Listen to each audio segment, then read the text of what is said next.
देखिए दोस्तों, question option S series नहीं। देखिए नंबर सीरीज का क्वेश्चन है, 8 से अगर 64 बने हैं तो 6 से क्या बनने वाला। बड़े आसान है, 8 से 64 बने, 8 का स्क्वायर करें तो 64 बन जाएगा। अगर 6 का स्क्वायर करें तो 36 बन जाएगा। बिल्कुल आसान तरीका है। लेकिन देखते हैं 36 इसमें आ रहा है, नहीं आ रहा है। 4 ऑप्शन दे रहे हैं कि 36 नहीं आ रहा है, तो कुछ न कुछ ट्रिक इसमें लगाई होगी। देख लेते हैं।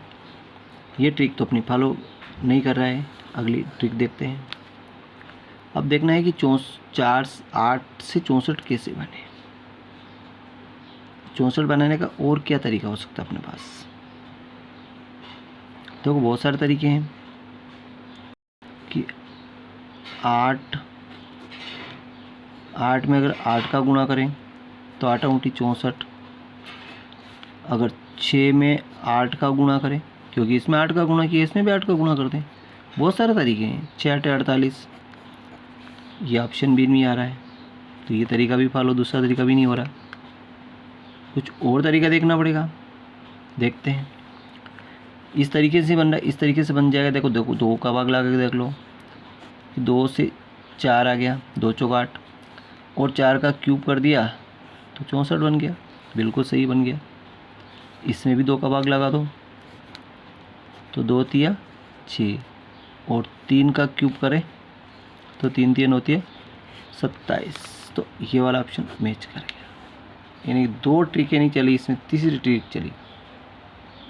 तो दोस्तों ऐसे क्वेश्चन जब भी मिल जाए तो आप ट्रिकें ढूंढते जाएं, कौन सी ट्रिक से आंसर सही आ रहे हैं, आंसर मिल रहे हैं, किस ट्रिक से आंसर मिल जाए। देखते हैं आगे क्वेश्चन। अगला क्वेश्चन देखिए, 15 वस्तु क्रय मूल्य 12 वस्तु विक्रय मूल्य बराबर है तो लाभ या हानि ज्ञात कीजिए। ऐसे क्वेश्चन तो आपको आते होंगे, लेकिन क्या आप जानते हैं कि इस चीज़ में विक्रय मूल्य दे देगा, इसको क्रय मूल्य बनाएंगे यानी कि सीपी बनाएंगे। तो विक्रय मूल्य कितना है 12, इसको सीपी बनाएंगे, कास्ट प्राइस 12 बनाएंगे। इसी प्रकार जो क्रय दे रखा है इसको विक्रय बनाएंगे यानी कि सेलिंग प्राइस 15 को क्या बनाएंगे, विक्रय बनाएंगे। बस अब आप 12 में खरीदिए और आप 15 में वस्तु बेचिए। यहाँ तक कोई डाउट नहीं है ना। ऐसे क्वेश्चन को हल करने के लिए ये सीधा तरीका है। तो सबसे सीधा तरीका, 12 वस्तु खरीदी 15 में बेची यानी कि लाभ कितना हुआ आपका, 3 रुपये का हुआ। अब लाभ प्रतिशत निकालना है, तो लाभ बटा क्रय मूल्य कितना 12 × 100/1। 3 से काटा 3 चौक 12, 4 से काटा तो 25 चौक 100, यानी कि आपका लाभ कितना है 25% आया। ये बी ऑप्शन अपना मैच कर गया, 25% आपको लाभ हो गया। बढ़ते अगले क्वेश्चन पे। 2 संख्याओं का योग 46 और अंतर 14, तो बड़ी संख्या ज्ञात कीजिए। दोस्तों जब योग दे दे और अंतर दे दे और बड़ी संख्या पूछे, है ना, बड़ी पूछिए और छोटी पूछिए। बड़ी संख्या पूछिए तो कुछ नहीं करना, देखो योग कितना है 46 + 14, इन दोनों को जोड़कर 2 का भाग लगा दो, ये योग का आएगा। बड़ी संख्या आएगी तो 6 और 4 10 की सी पर सिलाया 1, 2 और 4 6 यानी कि 60/2। 2 से कटा यानी कि बड़ी संख्या 30 आ गई। फिर कह रहा कि छोटी संख्या ज्ञात कीजिए। छोटी संख्या में क्या करेंगे, दोनों दोस्तों घटा देंगे, 14/2। बड़ी संख्या में जोड़ के 2 का भाग लगा दो और छोटी संख्या में जो घटा के 2 का भाग लगा दो। तो 6 में से 4 गए तो 2 बचे, 4 में से 1 गया तो 3 बचे, बटा 2। 2 से काटेंगे तो 16 दूनी 32। तो बड़ी संख्या 30 आ गई, छोटी संख्या 16 आ गई। इन दोनों को जोड़े तो 46 है ना, और घटाए तो 14। आई होप की समझ में आ गया होगा। इस तरह से बड़ी संख्या निकाल लें, इस तरह से छोटी संख्या निकाले, बड़ी संख्या निकाले दोनों को जोड़ दो और 2 का भाग लगा दो, छोटी निकालें दोनों को घटा दो और 2 का भाग लगा दो, कुछ नहीं करना, बिल्कुल सीधा तरीका। बढ़ते अगले क्वेश्चन की ओर। देखिए डाइस में 5 के अपोजिट ऑफ 5 के अपोजिट क्या होगा। अब देखना है कि दोस्तों कोई भी अंक अगर कॉमन मिल रहा है, 1 इसमें नहीं है, 3 इसमें नहीं है, 5 इसमें नहीं है, यानी कि दोनों डाइस अलग अलग हैं। ये जो दोनों डाइस है ये सब क्या है, अलग अलग हैं, अलग अलग हैं, है ना। तो इसमें देखो किसी भी विपरीत सतह का योग 7 किस में हो रहा है। देखो ये 5 ने 3 8 हो रहा, ये 7 हो रहा, 4 ने 6 4 10 हो रहा, 6 2 8 हो रहा, 6 हो रहा। इसमें विपरीत सतह का योग 7 नहीं हो रहा, है ना। इसमें क्या होगा, विपरीत सतह का योग 7 नहीं हो रहा। देखो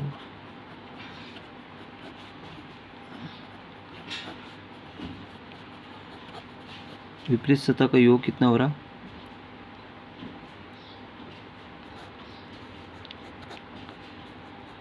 है विपरीत सतह का योग 7 हो रहा है ना। तो सामान्य पासा, ये कौन सा पासा है,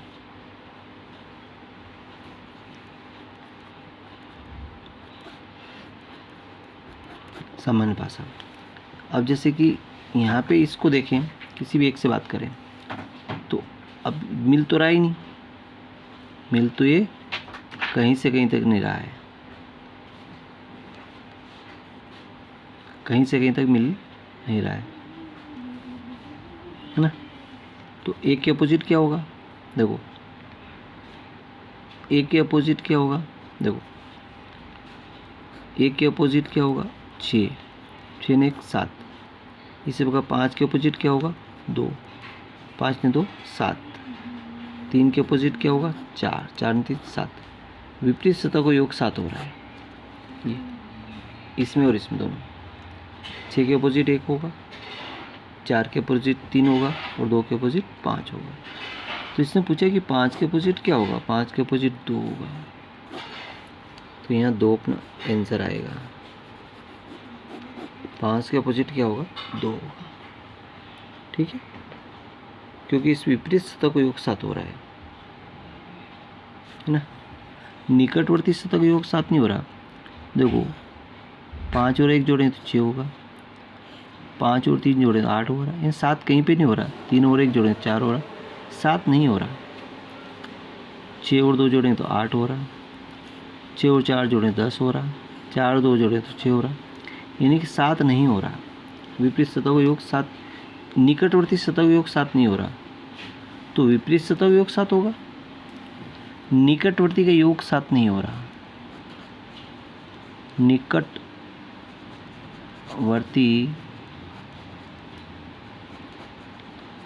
का योग 7 नहीं हो रहा है, नहीं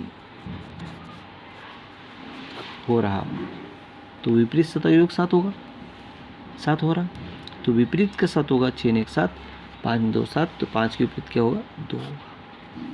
आई होप कि समझ आ गया होगा।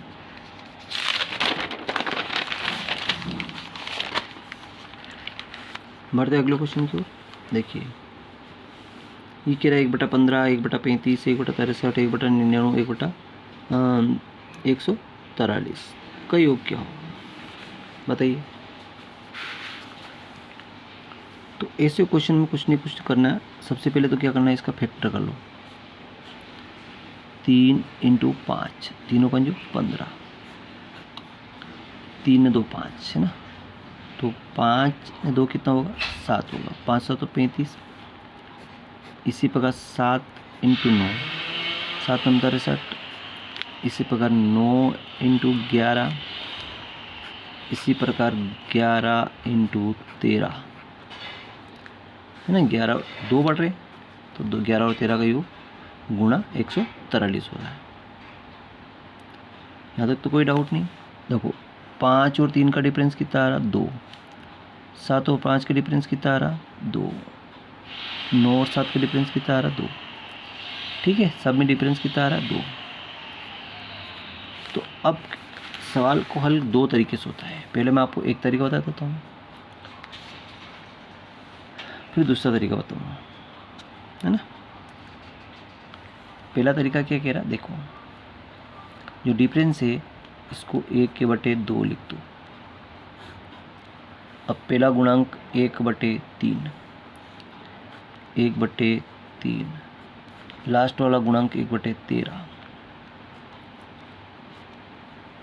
लास्ट गुणांक 1/13। तो 1/2 ऐसे आ गया, 13 39,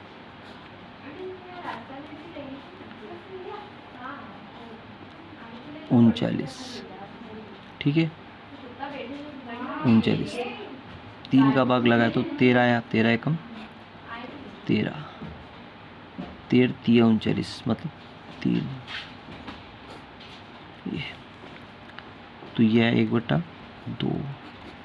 13 में 3 गए तो 10/13 39। अब 2 से काटा, 2 एकम 2, 2 5 10 यानी कि 5/39। तो 5/39 कौन सा ऑप्शन में आ रहा है, 5/39 ये ऑप्शन पर मैच कर।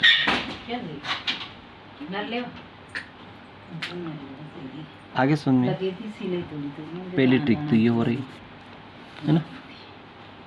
दूसरी ट्रिक जो आपको मैं बताने जा रहा हूँ, ये ट्रिक,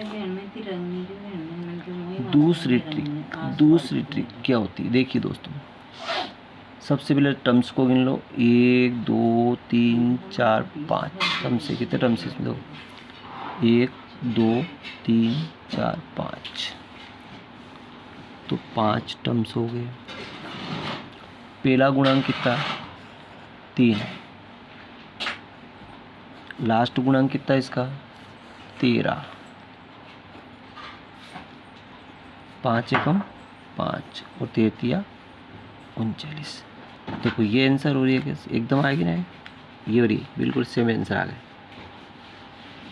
इसका मतलब अपना ये वाला दूसरी ट्रिक, देखो 1 सेकंड में आंसर आ गए। टर्म्स गिन लो और पहला गुणांक इंटू लास्ट गुणांक, दोनों का गुणा कर दो, तो इतनी मगज रामायण करने की जरूरत नहीं पड़ेगी। पर ये दोनों तरीका आप समझ सीख लो। इसमें चाहे अंतर 1 हो 2 हो, 1 अंतर हो तो डायरेक्ट उत्तर आ जाता है, लेकिन 2 अंतर हो 3 अंतर हो तो ऐसा करना पड़ता है। बढ़ते अगले क्वेश्चन की ओर। 3 की पावर 25, 3 की पावर 26, 3 की पावर 27, 3 की पावर 28 किस संख्या से विभाजित है, किस संख्या से विभाजित है, संख्या से विभाजित है ना। तो 11 इनमें की संख्या से विभाजित है, देखना है ना। देखिए तो 3 की पावर 25,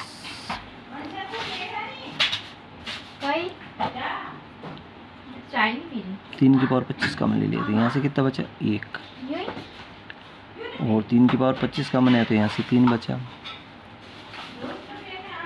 3 की पावर 25 तो यहाँ 3 की पावर 2 बची, हाँ, और 3 की पावर 3 का मान आ गई। तो 3 की पावर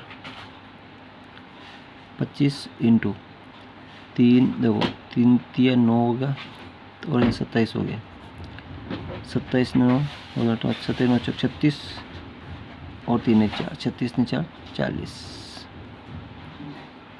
अब देखो यहाँ 3 की पावर 1 कम कर दो, 24 है ना, और 1 3 यहाँ रख दो, 3 इंटू 40, और 3 की पावर 24 इंटू 3 चौक 12, 120। और ये कैसे विभाजित हो रहा है, इस 30 से विभाजित हो रहा है, 0 3 3 चौक 12। तो 3 की पावर 24 इंटू 4, तो किससे विभाजित हुआ, ये इस संख्या से विभाजित हुआ। आई होप कि समझ आ गया है ना। वीडियो अच्छा लगा लाइक कर, चैनल को सब्सक्राइब करना भूले। थैंक यू, मिलते हैं नेक्स्ट वीडियो में, बाय।